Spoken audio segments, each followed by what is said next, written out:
Welcome everyone to this week's edition of How to Become Unemployable.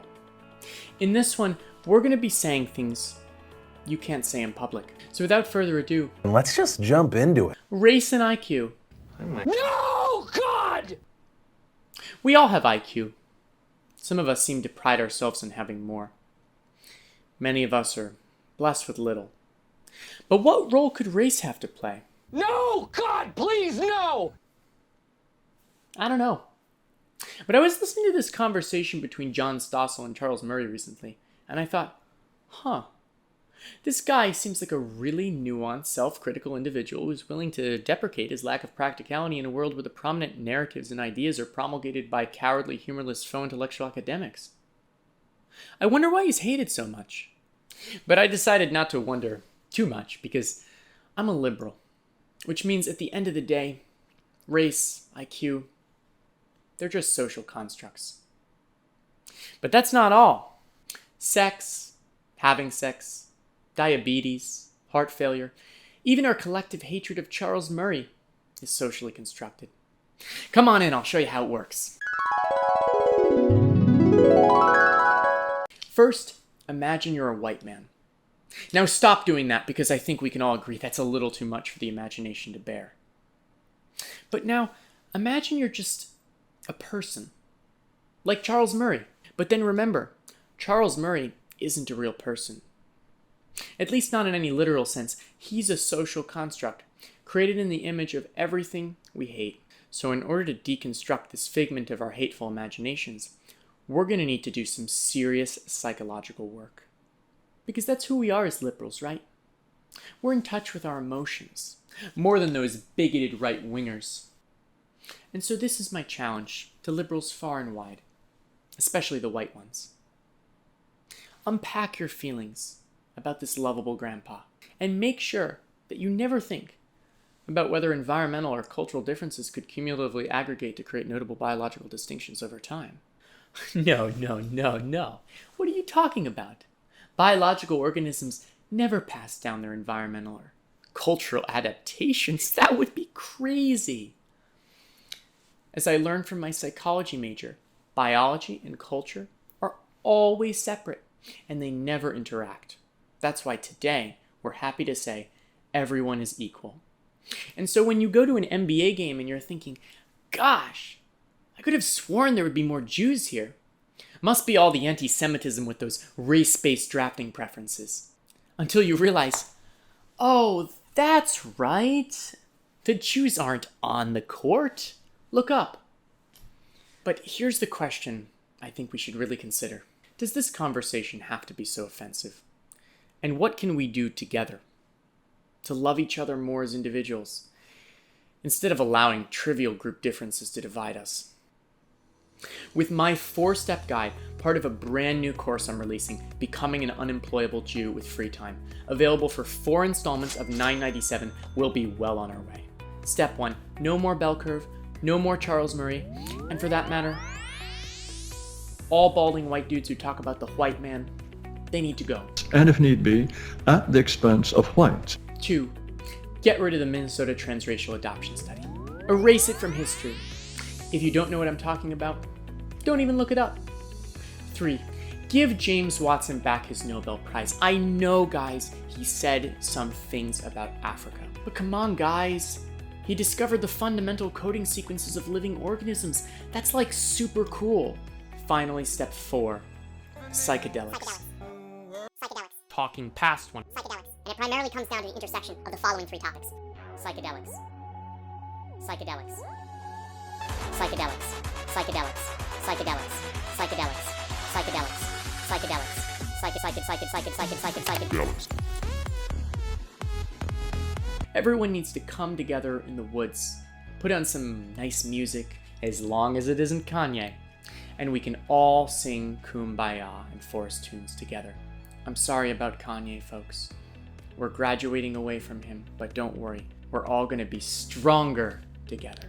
So let's be stronger together, my fellow Americans. These 4 steps can be downloaded as a free PDF down in the description. And I promise, if we follow these, cultural boundaries will disappear forever, and humanity will live amongst each other in peace and prosperity forevermore. I'm an authoritarian libertarian politician, and I approve this message. With that, we finally made it to Forbidden Truth number 2. And before we start, I just want to remind everyone that Jeffrey Epstein did in fact kill himself. Prominent Democrat and Republican politicians are aware of and broadly support a multi-branching child sex trafficking network run by pedophilic global elites as an expression of their inevitable self-perception as interspecies dominators. Sorry, wait, no, hold on, that's not right. Number 2, adolescent children who are penetrated by 8-inch alien penises observe profound emotional and developmental benefits in long-term outcome. Okay, this one is really important, guys. The more our society promotes the sexual liberation of children through our media and cultural hedonism, the more accustomed to being sexually predated upon they will become, because it's a social construct. In Greece, history lesson, they practice pedophilia as a great bonding exercise because it really allows young boys to get up close and personal with their mentors. It's a two-sided relationship. It's a rod and cheeks relationship. As the great philosophical pioneer Milo Yiannopoulos once famously said, he would have never learned to give such good head without the help of Father Michael.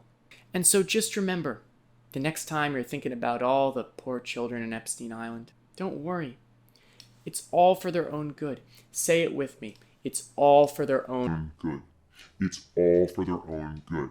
Okay, for this next one, if you're a liberal, trigger warning. But don't worry, we're going to do some group therapy after this to cool off, reduce your anxiety from all of this comedy. 3, being trans is a social construct. We've brought it about ourselves through our technologies and our policies and our cultural pursuits.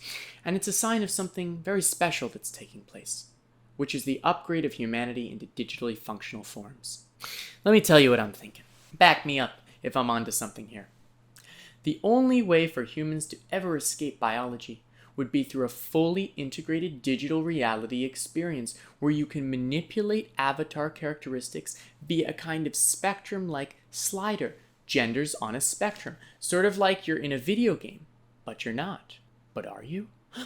Oh my great goodness, Donald Hoffman, are we in a video game? Now I mentioned psychedelics for a reason. Because if you've had any of these zany experiences, you know, if you're a man and you want to feel like a woman, totally possible. All you need are some shrooms, an open mind, and some culturally feminine paraphernalia. Matt Walsh, you need to try this out. You're going to have such an empathetic response once you do this that all your fear about transgender global domination is going to melt away. Money back guarantee. But I can't promise you'll get your personality back. However, to my fellow left-wing comrades out here, let's leave the children out of this, shall we? It's bad enough they're on Epstein Island. They don't need us confusing them about gender identity. They need help. Which is why I want to introduce you to my all-new 3-step guide on making sure your children will never be confused about their gender identity ever again. Step 1, stop drugging your children. No more mushrooms in the cereal, parents. Step 2, abort, abort, abort. Think about it. If they're not born, they can't be trans, right? Step 3, love your children unconditionally by only ever allowing them to do whatever they want to do. Because that's definitely the best way of providing the stability they need in order to establish a strong foundation of who they are as individuals, and more importantly, as economically useful little influencers. With these 3 steps, we'll not only solve the transgender agenda, but we'll also start to alleviate other issues like autism, pancreatic cancer, and so much more. Number 4, being gay is a social construct. Now this one is really near and dear to my heart, because like any developmentally stunted white boy in the liberal suburbs of Massachusetts, I was suspected of being an undercover gay more times than a Christian theater kid. But I gotta tell you folks, I learned pretty quickly that I'm not gay. I also learned that I'm not totally straight either. You know what my favorite color was when I was 5? Bright pink. Just imagine that. The girliest of pinks. Luckily, though, I grew out of it. It was just a phase. Finally, number 5. Jews make money. We do. And goddammit, we ain't stopping. Because guess what?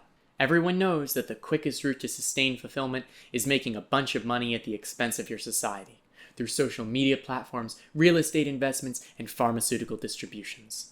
But, besides, those are just social constructs anyway. When I decided to convert to Judaism, it was a really easy decision for me. I thought, right now I'm a white male. How can I change my identity to be disliked even more? And I changed all right. Oh boy, did I change. I lost all my hair. I lost much of my freedom. At times, my dignity as well. And when you're with a vegetarian Jew, you lose nearly all the foods you once loved. But I'll tell you this. I wouldn't trade it for all the money or freedoms in the world. Because in a dark world like this, the people you know and the community you build is the only something worth having.